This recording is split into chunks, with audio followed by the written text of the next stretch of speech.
Hi, this is Sharon Mora. I am in social work 523 Rural Urban Social Welfare. Today, my presentation is on child abuse prevention in urban settings. Child abuse is a subject of concern. It is an ongoing problem in the United States and other countries. It occurs more often than it should. Millions of children are victims of child abuse.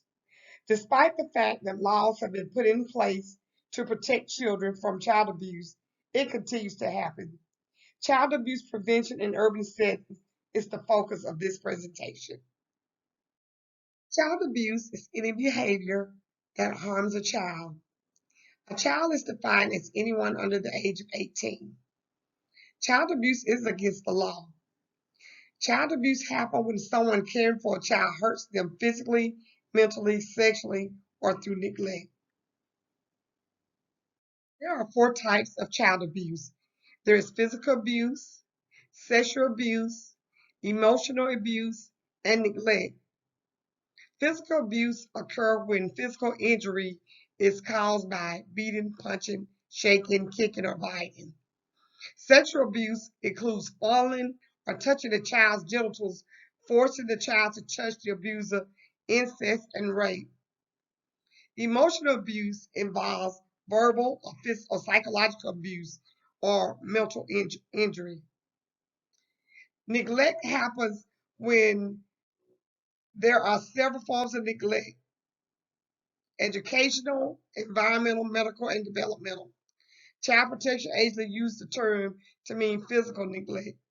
Physical neglect is the failure to meet a child's basic needs, such as food, shelter, clothing, and hygiene. Neglect is considered a form of abuse. Child abuse can have major long-term effects on children. The effects of child abuse is impaired brain development, poor physical health, psychological issues can occur. There can be relationship issues, substance abuse, behavior issues, and abusive to others.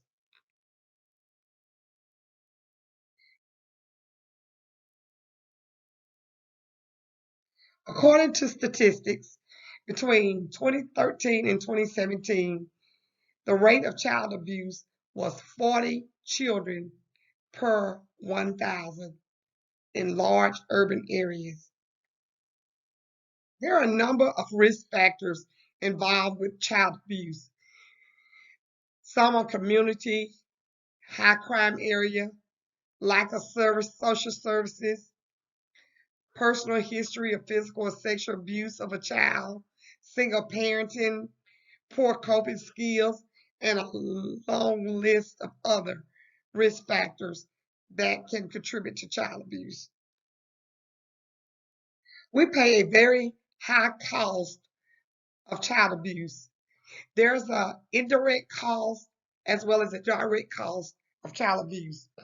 The indirect cost of child abuse comes in the form of special education, mental health and health care, juvenile delinquency, lost productivity, and adult criminality.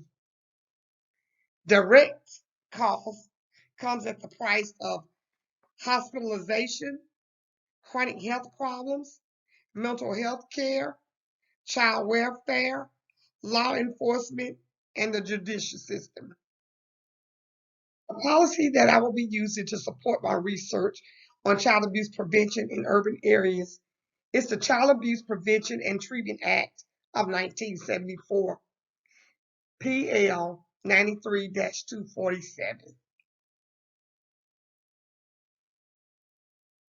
Child abuse prevention is going to take a comprehensive approach that's going to involve education, public health, social services, justice, and government. Strategies for preventing child abuse will be discussed in the context of the research. We will talk about things to do to help prevent child abuse. Things such as identify families with problems of substance abuse and domestic violence, as well as mental health. We will offer new parents services of a social worker, long-term home visitation, and parenting classes. These are just a few of the strategies that can be used to try to prevent child abuse. Types of child abuse and prevention. There's 3 types of child abuse prevention that targets the offenders, the victims, the situations, and the community. There's the primary prevention, there's the secondary prevention, and tertiary prevention. Each of these will be discussed in the research on prevention. The family system theory is the theory that will be used to discuss child abuse and prevention. The family system theory assumes that a family is understood best by examining the family as one whole system. This one system is a complex, deeply connected, changing collection of parts, subsystems, and family members, where each member has a known purpose or a function. Bronfenbren's ecological system theory focuses on the quality and context of the child's environment. He believes that as a child develops, the interaction within these environments become more complex. This complexity can arise as the child's physical and cognitive structures grow and mature. Bronfenbrenner uses the macro system, exosystem, mesosystem, and the microsystem um, to discuss the individual, family, neighborhood, school, social services. All of these are systems that we'll discuss in trying to understand the child abuse and the prevention. Preventing child abuse in urban areas cannot be done alone. It will take a comprehensive approach. The environmental and socioeconomic factors must be addressed when working with families to prevent child abuse. Social workers have an important role to play in preventing child abuse. They are advocates for vulnerable populations. So, we ask the question, can child abuse be prevented? The answer is, together we can. We can prevent child abuse. Let's work to end child abuse and neglect. Thank you.